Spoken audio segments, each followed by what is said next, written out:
Hello friends, അസ്സലാമലൈക്കും. ഇന്ന് നമ്മൾ കരിമ്പിന്റെ നീര് കൊണ്ടൊരു പായസമാണ് ഉണ്ടാക്കുന്നത്. അതെങ്ങനെയാണ് ഉണ്ടാക്കുന്നതെന്ന് നോക്കാം.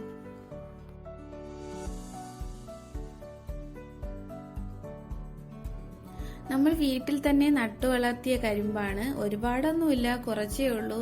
അപ്പോൾ അത് വെച്ചൊരു പായസം ഉണ്ടാക്കാമെന്ന് കരുതി. അപ്പോൾ അതെങ്ങനെ തയ്യാറാക്കാമെന്ന് നമുക്ക് നോക്കാം. അപ്പോൾ നമുക്ക് കരിമ്പ് മുറിക്കുന്നത് മുതൽ തന്നെ കാണാം. ഇതിനെല്ലാം ഹെൽപ്പ് ചെയ്യുന്നത് എന്റെ വാപ്പച്ചിയാണ്.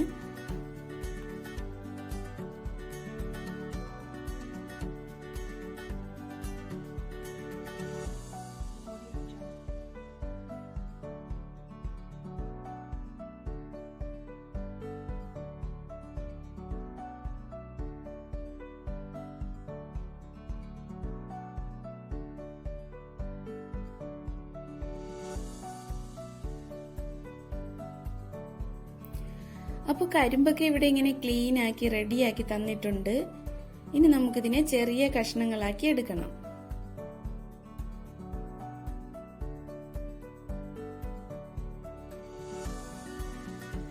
ദാ ഇത്രയും ചെറിയ കഷ്ണങ്ങളാക്കി എടുത്തിട്ടുണ്ട്.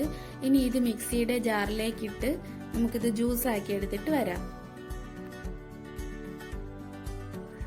അപ്പൊ ജ്യൂസ് ഇവിടെ റെഡി ആയിട്ടുണ്ട്. നമുക്കിനി ഫ്ലെയിം ഓൺ ചെയ്ത് ഇത് തിളയ്ക്കുന്നത് വരെ ഒന്ന് വെയിറ്റ് ചെയ്യാം. പായസത്തിനായി 100 ഗ്രാം പച്ചരിയാണ് ഞാൻ എടുത്തിട്ടുള്ളത്. നിങ്ങൾക്ക് ഏത് റൈസ് ആണോ ഇഷ്ടം അതെടുത്താൽ മതി.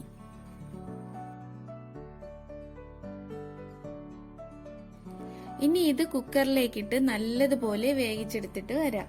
അപ്പോഴേക്കും നമ്മുടെ ജ്യൂസ് അവിടെ നല്ലതുപോലെ തിളച്ച് ഒന്ന് വറ്റി റെഡിയായിരിക്കും. കരിമ്പിന്റെ നീരിവിടെ നന്നായി തിളയ്ക്കുന്നുണ്ട്. അതുപോലെ തന്നെ അത് കുറച്ച് വറ്റിയിട്ടുമുണ്ട്.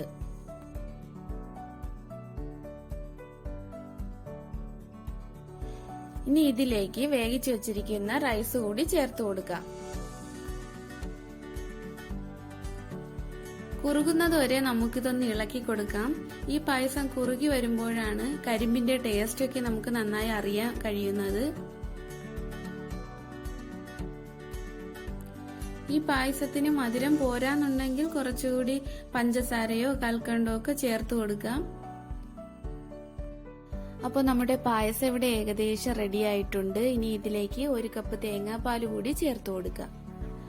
നമുക്കിത് ഒരുപാട് തിളപ്പിക്കേണ്ട ആവശ്യമില്ല. ഇനി ഇതിലേക്ക് കുറച്ച് കാഷ്യൂനട്ടും കിസ്മിസും തേങ്ങാക്കൊത്തും കൂടി നെയ്യിൽ വറുത്തിട്ട് കൊടുക്കാം. അപ്പോൾ നമ്മുടെ കരിമ്പിന്റെ നീര് കൊണ്ടുണ്ടാക്കിയ പായസം ഇവിടെ റെഡി ആയിട്ടുണ്ട്. സൂപ്പർ ടേസ്റ്റ് ആണ്.